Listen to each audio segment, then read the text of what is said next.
Delco. What is Delco? Urban Dictionary, maybe the best definition of any place in the history of any place. Delco is the nickname for Delaware County.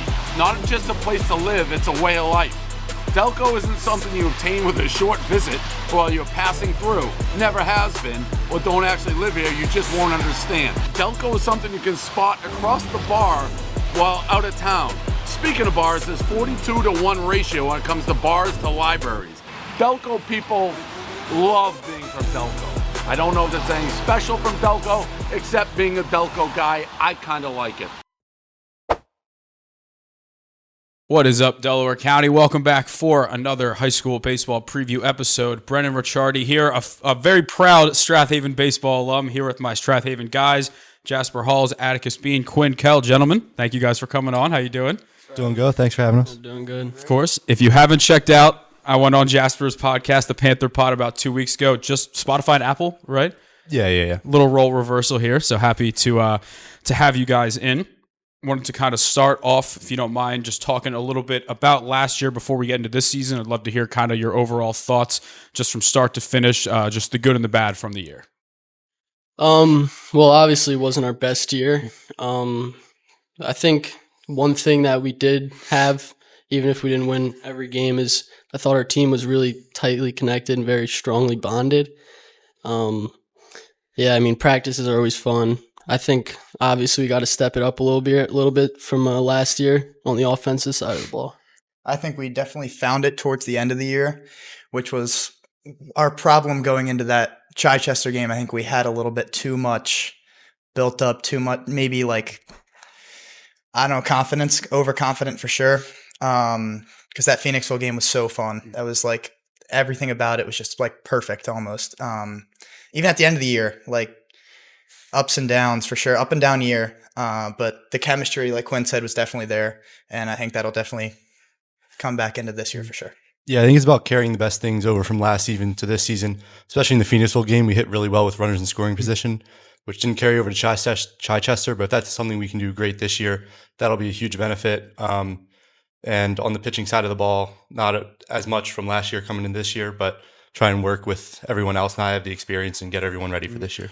How have the off-season workouts? You guys still running Saturday mornings? Yeah, we are. Yeah. Is it at the Ringers place? Yeah. We used to do it at the Newtown Edgemont, the Little League field house. So they still crack of dawn. Yeah. How early are you guys out there? I remember our freshman year, you coming in and taking a couple. Yeah. You don't want to see that anymore. You lose it?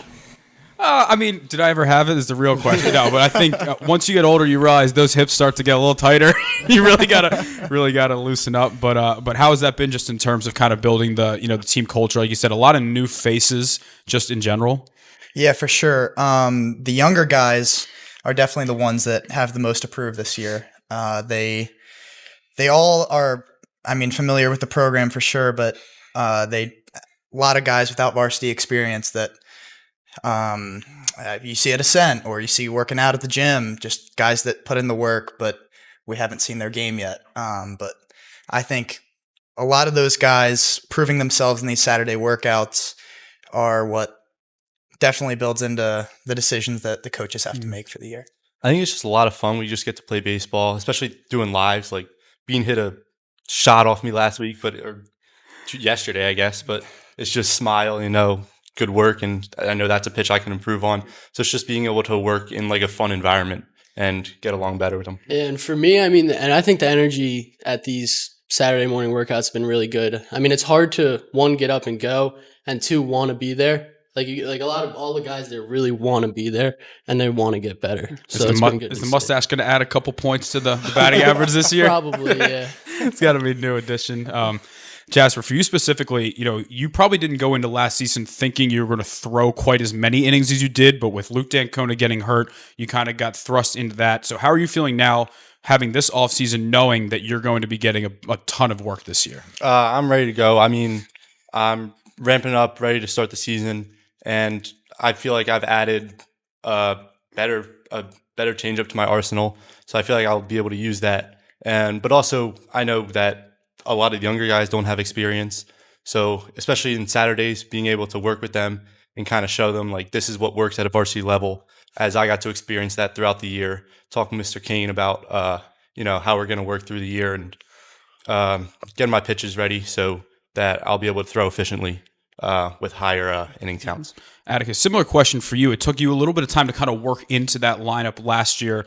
So same question for you, kind of going into the season, knowing, wherever you are in the lineup, whatever position, like you're going to be getting a ton of at-bats just from start to finish. Yeah, so last year I actually went into the year thinking I was going to maybe come out the pen a little bit. And that, it started off really rough for me, I'm not going to lie, but I knew from working out at Ascent, and honestly, I went into the year just thinking I just want to be on the varsity team. I know next year will be my year to start, but once I got that chance to hit against Westchester Henderson, actually, I knew that I played well that game. I hit a double to the opposite side of the field, and once I got my chance, I didn't really stop, and I had a lot of confidence in myself going into last year, and once I got to prove it, I just didn't stop going from there, and hopefully that leads into this year, and that's what I continue to tell the younger kids. Once you get your chance, just don't stop. Yeah, those non-conference games are big. Like my year when I played 2017, what do we have, like 5 guys get hurt in that first couple game stretch, and once you get that opportunity, like you don't know when it's going to come back. To take advantage of it. Quinn, you've been on the team since you were a sophomore. How do you feel about kind of taking this leadership role? Because you're one of the few people that were really still here from the 2024. You weren't up on 23 yet, were you? No, but just kind of that like leadership role here. It's really interesting to see how, from when I was a sophomore, you feel like you can't do anything wrong because you're the younger guy. You got older people to lean on. And, I kind of experienced it with football this year where a lot of that pressure falls onto you as a senior. And I feel like it's going to be the same thing with baseball. But leadership-wise, just always trying to keep guys in a good headspace. And obviously, if they mess up, you got to let them know, but doing it in a constructive way instead of, criticism. Are you guys officially captains? Did you vote on captains? Not yet. Yeah, I feel like that was a little bit closer to the season. But I know you guys are going to be the big voices. I know, shout out Eli Price, wasn't able to make it in today, but how do you guys feel now about, because I'm sure you probably weren't too big of vocal leaders last year, kind of just getting your feet under you. How do you guys feel about taking more of that leadership role with these guys? I can say that last year the seniors were just really, polite, helpful, like the guys that even weren't the Luke Danconas who helped me at first base every day, helped me hitting, helped me with my thoughts, like the guys like Matt Caputo that were just there to really like bring energy. And those bunts in the Phoenixville game, that's what lit up the team, man. And it just brings you to want to be that guy this year. And it's like, I really want to help out those younger guys. I want to make sure this program's set up for the upcoming years. Obviously I want to do as much as we can this year and win as many games as we can, but what they did last year is what makes us want to do what we can this year. Yeah.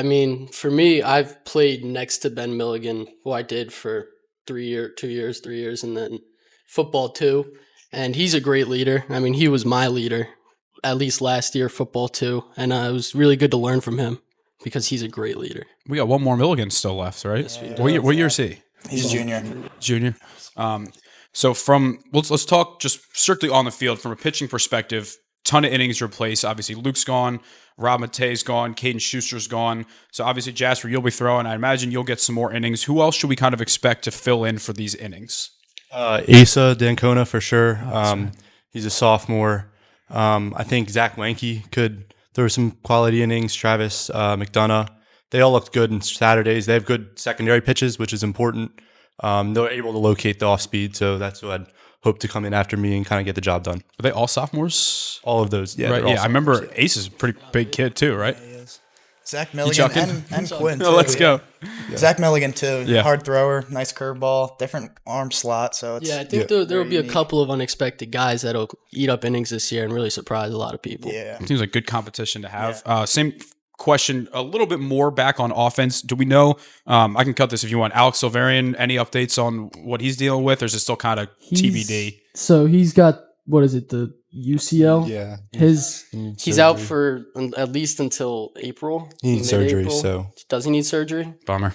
So he's That's a bummer. Well, Wow. Alex, hope we get you back on the field. He's going to one of the Penn State branches, right? yeah. He's going to Berks. So who else should we expect from, whether it be, guys that were on varsity last year that maybe didn't play as much, or guys coming up from JV that could fill in some of these at-bats? So I have been noticing a lot of Luke DiCarlo. He's been one of those guys that has just been constantly in there. He's put on a lot of weight, like a lot of muscle weight. And he's just been rocking the ball every Saturday. It seems like he's just getting better and better. And improvements, all that we can ask from guys like that haven't proved themselves on varsity. Guys like him. Zach Milligan has taken a jump too. I mean, he's always been a ball player, but like this year especially, he just looks good on both sides of the ball. Yeah, that's. I mean, Sorry, the robotics guys upstairs are killing me. I think with Alex being such a high energy guy, I think Manny Pickup, he's a senior too. He's kind of got that same mentality. He's always moving quickly. I think that he could be valuable to kind of fill that spot left by Alex. Great podcast co-host too. And then a guy who played last year, not as much, Will Taylor. He's been just unbelievable in Saturdays from what we've seen. Put in a lot of work over the summer, so I think he's going to be a really big part of our offense. I would say Patrick O'Connor too. Just Yeah. ball player. Junior this year, Yeah. right? I remember him popping up a little last year. All right, well, Jasper, you asked this question to me on your podcast, so now I have to ask it back. What would you say the best Central League rivalry is? Give me one with Strath Haven in it and one without. I mean, I'd love to play Marple, especially there. Turf field's fun to play at. But I mean, I think the most I tuned in was Radnor and Haverford last year, just because they were the two powers. So I think that was probably a super competitive game at the end of the season. I know there was some controversy with that. So Yeah, with the tie. Yeah, I don't know what the future of the Central League playoffs is. I wouldn't even mind if they added just like if two teams tied to play it. Yeah. It was hard last year. Like I know the Haverford kids were trying to get the game, but like with the district starting on Monday or whatever, it was kind of hard to get that on the fly. But all right, let's talk a little bit about post high school. As far as I know, this is the first time we've had 3 seniors who aren't sure where they're going yet. So are any of you guys, is baseball in the plans? I know you play football as well. Are you guys kind of more just looking from the strictly school perspective at this point? So I'm choosing between one school that I wouldn't play baseball at and one school that I would have the chance to play baseball at, University of Toronto, actually. My Really? Canadian That would be citizenship. cool. Oh, really? Yeah, That's cool. yeah. Get on that World Baseball Classic roster. Yeah, no, I love the coaches up there. That being in the city was just so cool. It's completely different than any American school, but I mean, obviously. But it was just, I had a blast visiting and texting with the coach. It's a little bit different of a process than any school here. They can't affect the admissions process at all. And it's not NCAA, so it's not teams that a lot of people would be familiar with. But yeah, good program up there, and I enjoyed my. That'd be a fun commitment post if you make that to share it. What about you guys? I'll probably end up at either Penn State or JMU. Don't think sports are really in the picture. I mean, unless something changes this year, then Little club baseball jacket right here. Maybe, yeah. Gotta find myself busy somewhere. Yeah. I mean, Yeah. Obviously I played for Penn State. JMU has a good team as well. yeah, wherever I do end up, I hope to continue with baseball, whether it's club or helping out with the varsity team, but probably mostly focus on academics. Yeah, cool. All right, last question I kind of wanted to ask you guys is about, just playing for Coach Fili. Obviously, I had the chance to do it as well.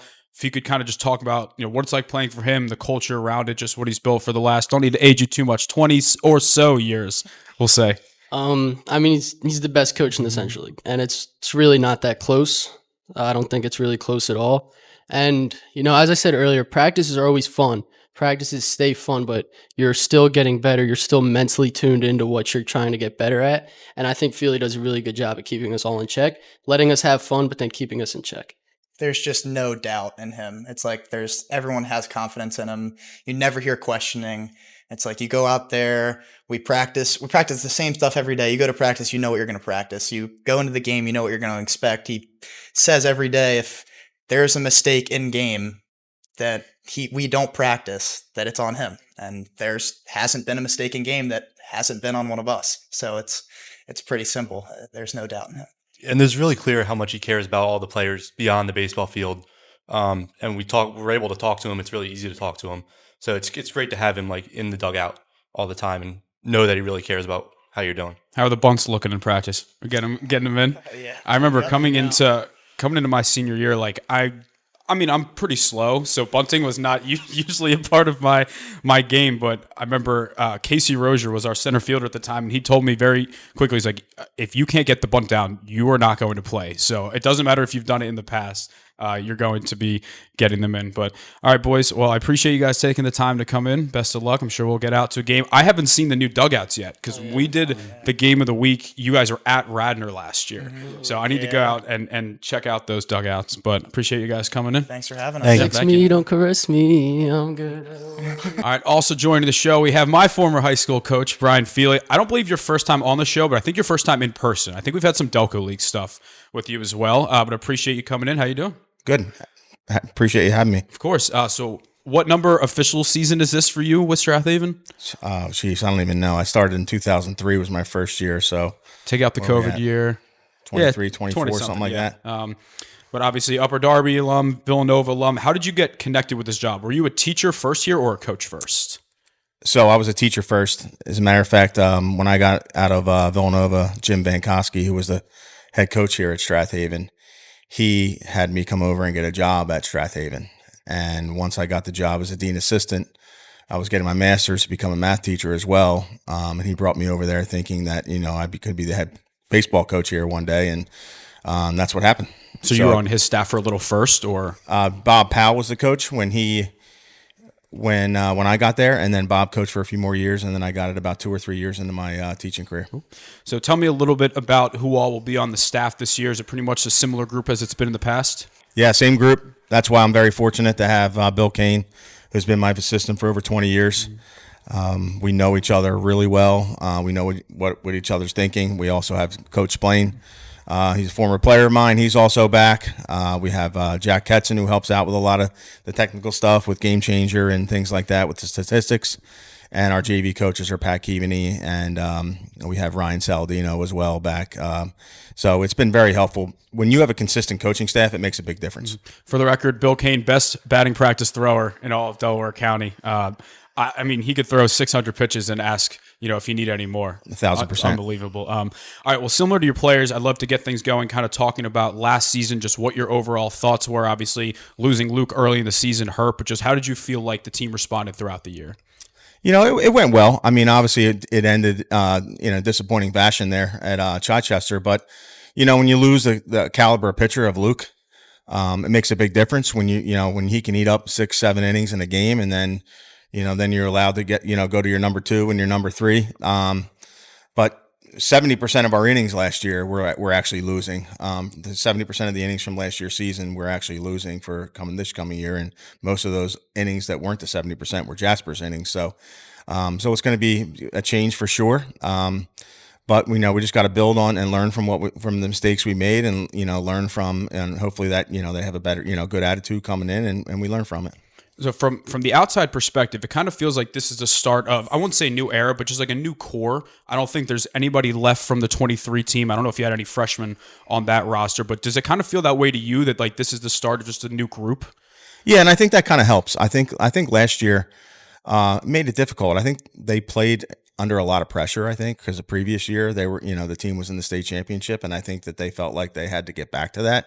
And that's hard, that's hard to do, to get there. And when you're playing on this game under a lot of pressure, it's a difficult game to play. And I think the fact that that's now out of the way and we can kind of start fresh, I think you're going to see a looser team out there for sure. Yeah, it seems like, you guys haven't really had the chance to be an underdog really since, it felt like to me, like from once COVID ended, like 2021 on, you guys have been near the top of the district, top of the league. It feels like this year going in, like you said, with a little bit less expectations, and I feel like you can kind of motivate the guys through that way. Absolutely. Every day of practice, we're going to have a lot of competition. These guys mentioned a lot of different names, and I couldn't even tell you if we had to put out a team tomorrow what it's going to look like. But I think that's going to be healthy for us, because I think every day there's going to be healthy competitions happening, and guys will earn it on the practice field, and then we'll see them compete in games. So how, from your perspective, have the off-season workouts been, whether that be strictly the baseball, more maybe some just like the culture building, just in general, how have they gone? Well, the attendance has been one of the best we've ever had. It's been over 30 guys every Saturday, 7:30 in the morning till 9 o'clock. So the attendance was great. The kids have been very coachable. They're working hard, so I'm excited. As we talked a little bit about with these guys, and you mentioned a ton of innings up for grabs, they gave a couple of names. Do you kind of echo what they said about some of the names that could be thrown in there? Yeah, there's a number of guys. It's going to be very interesting early on. You're probably going to see a lot of different guys take the mound just to see what they can do. The biggest thing is going to be understanding that, not only do you have to be able to, throw strikes, pound the strike zone, but you also have to be able to manage the game. And I talked to them about that a few times already, that, you can't just be a guy that just stands on there and throws. You got to be able to manage the game. You got to be able to hold base runners. You got to be able to field your position, because you're in charge when you're on the mound. You're the one running the show. So, the speed of the game, that's going to be the biggest thing. And dealing with adversity, because there's going to be some guys that are younger guys that aren't used to maybe getting hit around a little bit, and it's going to be interesting to see how they deal with that. And that's going to be a big part of, who takes the mound. Well, on the offensive side of the ball, I always talk about how playing here, the small ball, is such a big factor. Do you see that going into this team, especially for guys who might not have that many varsity at bats, to just try and manufacture the runs? Yeah, I mean, I usually do that by feel. If we get to a certain point in the game where, the pitcher's pretty difficult to hit, or if it's a certain situation where maybe we're up by a run or down by a run and we need to change momentum a little bit. We've seen it many, many times over the last couple of years where just by getting a bunt down, sparks the team a little bit and gets us on the board. I think that was a big part of the Phoenixville playoff game last year. We did get a bunt down, scored a run, and you could see the energy of the team. They bought into that. And it's a game of momentum. So I think when you can do that, and when you need to do it, we can do it. How do you see kind of like the leadership of this group, where it's as a whole a younger group, having some of these guys who might not have been vocal leaders kind of trying to take over that role now? So we've had a long tradition of really good leaders in this program, and it's actually taken its course year after year, where I see that, going back to the Mike Ramo days where he was a great leader for us. And then, maybe that becomes the Luke Mutts and the Kevin Mahallans and the Sean Mahallans. It just has gone on year after year after year. And the current seniors learn from the seniors before them. And it's not even really anything that I've had to teach them. They just see how it works. And it just works out real well. Mm-hmm. So looking around the Central League, who do you kind of view, just from your experience last year, as some of the top contenders for the league title this year? Well, I have to start with Haverford, and I'd have to start with Radnor as the top two. I think Haverford has a really good team coming back. And they're going to be explosive offensively, and on the mound they have some good pitching. But I know Radnor also has some very good pitchers. I got a lot of respect for Coach Jordan as well. They have three really good quality arms. We're going to see that first Central League game for sure. We'll probably get to see, Austin and Kellis in game one. Probably both of them will probably throw against us, since it's the only Central League game that week. Mm-hmm. But we're going to find out what we're made of pretty early on. Yeah. How cool is it now to be you have some of these guys like Austin that you go against all year, and then you get them in the Wayne dugout for the for the summer. Yeah, it's fun. He's a very good kid. He's a quality pitcher, and I'm super excited to see how his season goes. He's a tremendous pitcher. We got Blake coming too, right? Yes. Yeah, that's right. So obviously, with the way the PIAA schedule is, you can only play 20 games, and 16 of those are league games. So how valuable is it? It seems like you guys really challenge yourself with the schedule this year. I see Upper Dublin added, Henderson, the Haverford School. So how important was it to you to not just schedule like feel-good games, like to really go after these teams and say, hey, we want to win, but we want to challenge ourselves? Yeah, and if you're going to be a playoff team, I want to show those kids in our program what other quality teams are. I'm going to go out and schedule tough teams, because it's not like those points count for playoffs right now. That's the way that it's been for years. And we're going to go out and play good competitive teams. And a lot of times I want to play against good coaches, and those guys are good coaches. All of those teams are good coaches. So, we want to try to play the best, because, we want to gear up for the playoffs. All right. Well, last question here would be kind of what in your eyes would make this season a success? Because, everyone wants to win the state, everyone wants to win the district, but with a bit of a younger team, like how do you kind of value development as opposed to like wins and losses, So I'm as competitive as they come. Obviously I want to win. Every day we step on the field. That's what I want. The kids in our program themselves. I know those kids, all of our guys, when they step on the field, they want to win. But for me, a successful program is when these seniors leave. It's more their team than it is my team. I'm going to be here next year. These guys are going on and graduating and going on to bigger and better things. But when they leave the program, if they said they had a ton of fun playing baseball at Strath Haven for Strath Haven baseball, then I consider that a success. But we are going to see some young kids playing this year, and these seniors are going to help those kids grow, and it's going to be great for the program in general in the long run. Awesome. Well, I can definitely say I had a fun time playing as well, but I appreciate all you guys taking the time to come in. I'm looking forward to seeing you guys out there and in this underdog role and hopefully surprising people. Perfect. We'll be ready. All right. Thank you.